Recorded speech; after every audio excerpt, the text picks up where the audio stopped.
দ্বিতীয় বিশ্বযুদ্ধে Soviet ইউনিয়নগুলি Nazi জার্মানির বিরুদ্ধে যুদ্ধ নামলে ভারতীয় কমিউনিস্ট পার্টি বা সিপিআই এর মতাদর্শগত অবস্থান সম্পূর্ণ বদলে যায়। 1941 সালে আগে যে পার্টি অ্যান্টি ইম্পেরিয়ালিজম বা সাম্রাজ্যবাদ বিরোধী সংগ্রামের কথা বলতো, সেই পার্টি হঠাৎ যুদ্ধকে পিপলস ওয়ার বা জনগণের যুদ্ধ হিসেবে ঘোষণা করে অ্যালার্ট পাওয়ার্স বা মিত্রশক্তির পক্ষে দাঁড়ায়।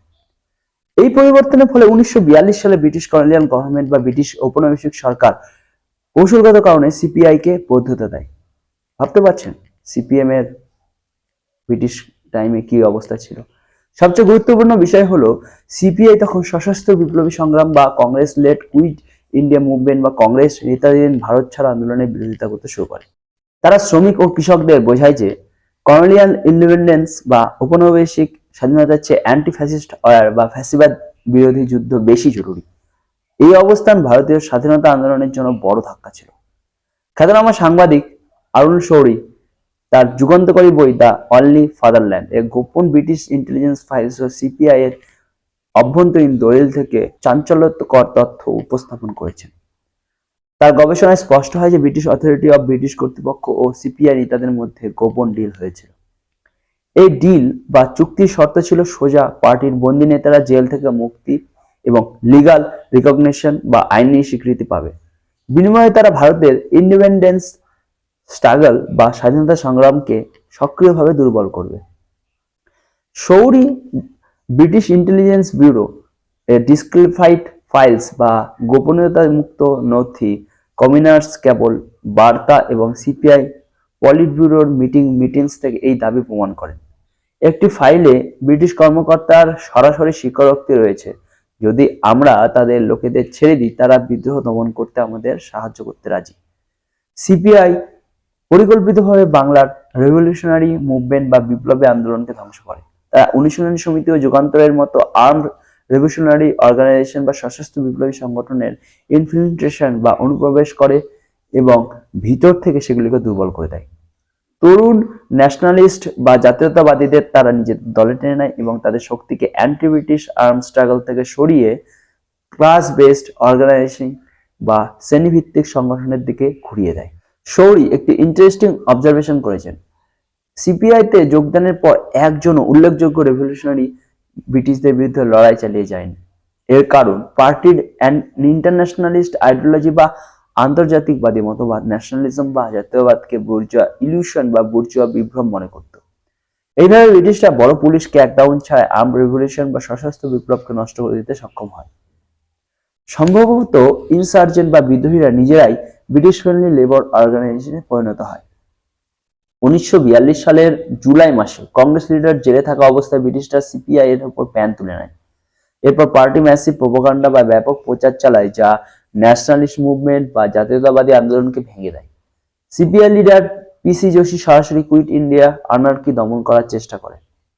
পার্টির পাবলিকেশনসগুলো সুভাষচন্দ্র বসুর ইন্ডিয়ান ন্যাশনাল আর্মি বা ভারতীয় জাতীয় সেনাকে black troops agent of Tojo and Hitler এবং বোর্স ট্রেডার্স বা বসুপন্থী বিশ্বাসঘাতক বলে নিন্দা করে। গান্ধীর আন্দোলনকে ফিফথ কলাম বা পঞ্চম বাহিনী আখ্যা দেওয়া হয়। একই সাথে তারা ব্রিটিশ ফোর্সের জন্য রিক্রুটমেন্ট ড্রাইভস বা নিয়োগ অভিযান চালায় এবং ওয়ার টাইম প্রোডাকশন বাড়াতে কাজ করে। সিপিআই কমিউনিস্টদের বলে রেভলিউশনারিজদের কর্মকাণ্ডের সিক্রেসি উন্মোচন করতে ও কুইট ইন্ডিয়ার বিরুদ্ধে জনগণকে মোবিলাইজ করতে। ভারত স্বাধীন হওয়ার পরেও সিপিআই এর উপর এক্সটার্নাল কন্ট্রোল অব্যাহত থাকে।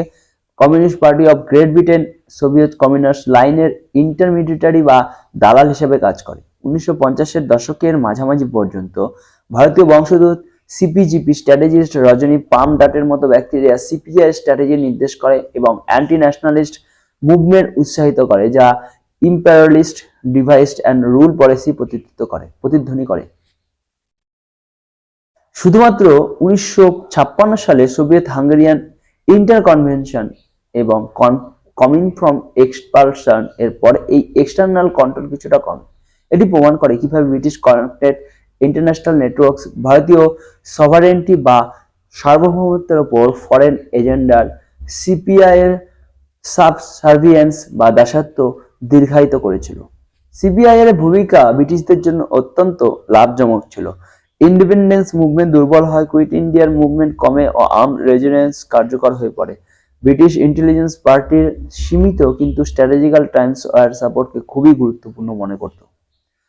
রিভলিউশনারিসদের এমন স্ট্রাকচারে নিয়োগ করা হয় যা কলোনিয়াল রুল রক্ষা করে। সিপিআই আসলে ব্রিটিশ আয়রন ফিস্টের ওপর ভেলভেট গ্লাভস হয়ে ওঠে।